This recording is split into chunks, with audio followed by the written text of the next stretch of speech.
Well, here's something that I get in the larger logs. If the log isn't quite rotted on the inside, and I've got enough room to cut it out of, I'll take a piece. If I can get at least 10 inches or 9 inches, sometimes even 12 inches, and make these mantles.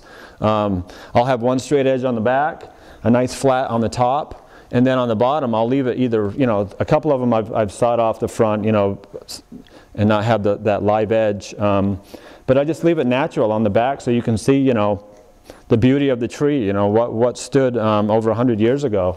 And it's got the axe marks down here, the hewn axe marks, where it sat on another log in the barn. But these are really pretty. You take it, you blow it off, you clean it up, you can put a urethane or lacquer, whatever you want to do to make it shine just a little bit, or just leave it natural. But these are really nice mantel pieces. This is the only one I got left right now. I'm going to be cutting up a few more here this week. And they're really pretty, and people are really liking them. So if you're looking for one, I can probably cut one up for you. And this one's about 4 to 6 inches thick. And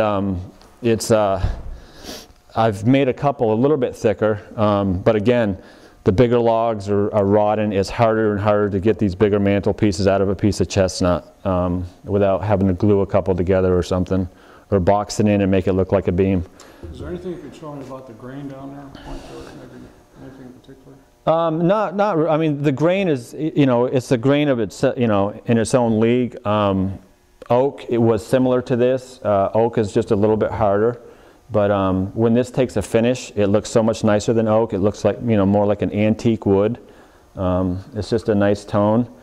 And, as far as telling a chestnut tree from an oak tree or anything that's laying in the woods, it's really hard to tell without cutting into the tree and looking. And a lot of people mistake the American chestnut for European or chestnut or Chinese chestnut or an old oak log. They'll think they got chestnut, but they don't. They got oak, which isn't as valuable.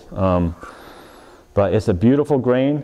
Chestnut trees had very few knots. Most of the branches usually grew within 2 feet to 3 feet apart from each other, as the tree was growing. And usually you could always get the first 30 foot of the tree without a branch. So there's very few knots in chestnut. And what knots they are, the knots are always tight. It was always a smaller branch. And that's why the wood was so good, back in its day for framing. They used it for everything, for fence posts and framing and furniture. But unfortunately, there's so much of it gone and so little left that we're kind of sacrificing and using it for visual things like furniture and flooring and mantels. And you don't want to put it in you don't want to frame a house with it. That's for sure.